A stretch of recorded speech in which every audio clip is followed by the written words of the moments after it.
Excellencies, ladies and gentlemen, I would like first to thank President Grimson and the organizing committee for a new successful edition of the Arctic Circle Conference.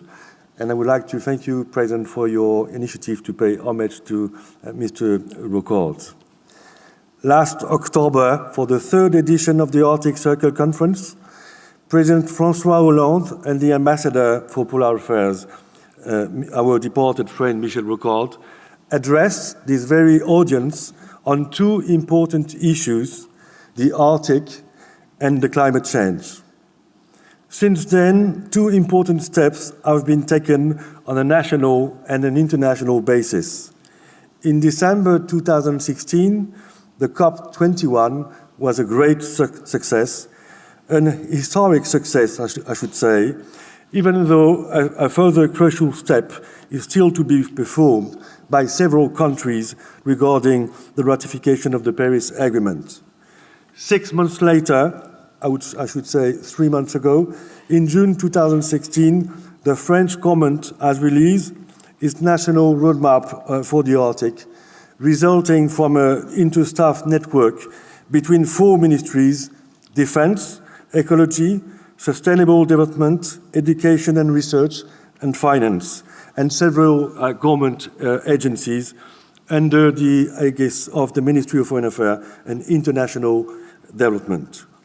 As Deputy Ambassador in charge with polar issues, it was my responsibility to coordinate this inter-staff network for nearly 2 years, under the authority of the Ambassador Rocault.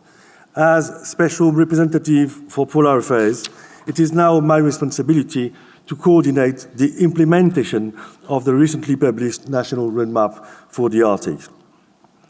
The French Roadmap for the Arctic is a document of almost 60 pages long, which testify to France's level of interest in the new situation in the Arctic.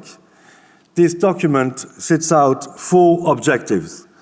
First, identifying France's interests. Would it be economic, defense, scientific, or other? Enhancing the legitimacy of France in Arctic affairs. Working to balance national interests and the general interest in the governance of the Arctic Ocean.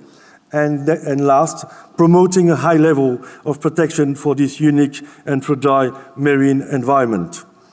These 4 objectives were broken down into 7 themes: scientific research, economic interests, marine environment protection policy, defense and security interest in the Arctic, France's presence in international forums, the EU and the Arctic region as a section in itself, and the last one, balancing national interest and global common interest in the Arctic.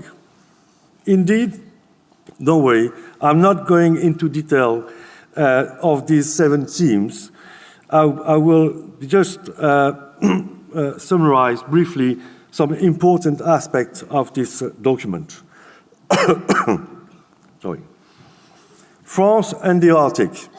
The Arctic is both far from France and near to it. We don't want to compete with the United Kingdom saying that they are the nearest non-Arctic state among non-Arctic states, but we are, I would say, like China, a near Arctic state.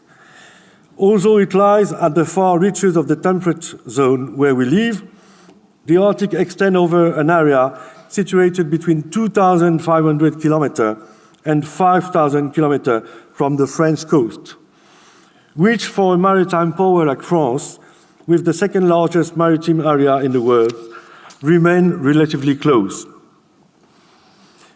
From France, the Arctic Ocean, therefore, seemed like a natural extension of the North Atlantic, which laps at the western shores of our country. Economic opportunities and cooperation. France has already some economic interest in the Arctic region and will benefit greatly from a forward-looking economic vision based on Arctic strategies issued by Arctic states.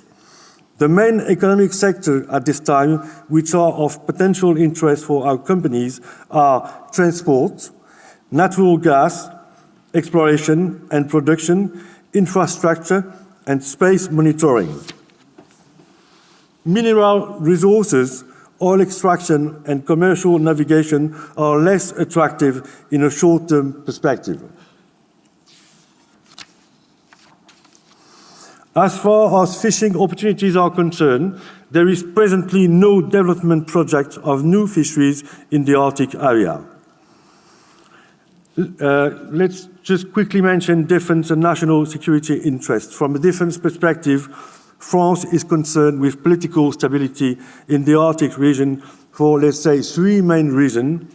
The first, as a member of a military organization, NATO, as a member of a political organization, the EU, and its status of a nuclear power. France is a membership of the European Union and NATO, means that it may have to contribute to maintaining the stability of the Arctic, since it is one of the few countries with the capability to deploy significant resources at such great distance. Even though the military role of the Arctic has faded into the background since the end of the Cold War, it offers room for maneuver, which has once again become a theater for contradictory ambition, especially in the recent time. According to the 2013 French White Paper on Defense and National Security, the decrease of Arctic sea ice extent has strategic consequences, and the perspective of a maritime traffic along new polar sea routes is now approaching. I'm sorry, may I have some water, please? I have a cold.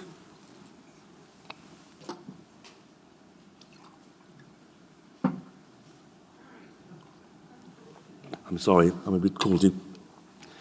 Let's go now to scientific interests.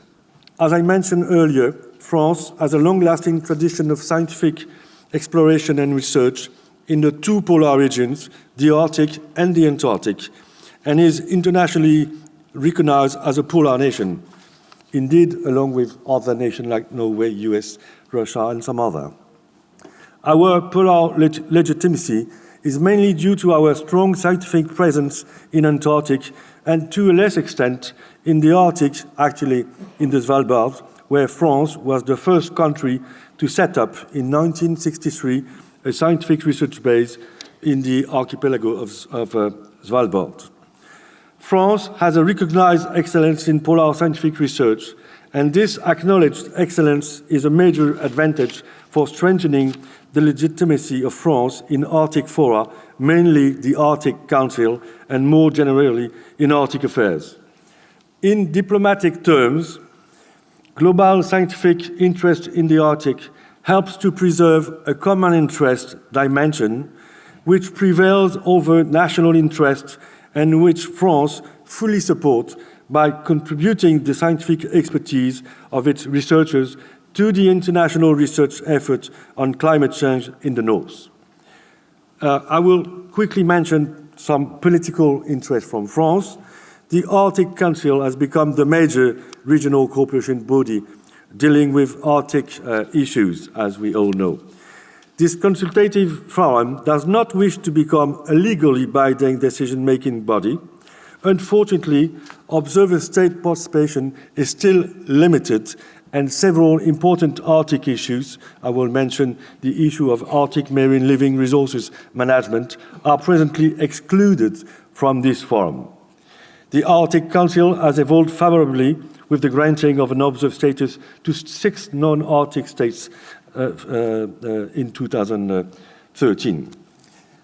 The Arctic coastal states are committed to the principle that the law of the sea is the Arctic Ocean governance system. France, along with other indirectly concerned states, believe that increasing access to the Arctic Ocean requires additional legal frameworks, notably as regards fishing, shipping, or cruising activity, to name a few.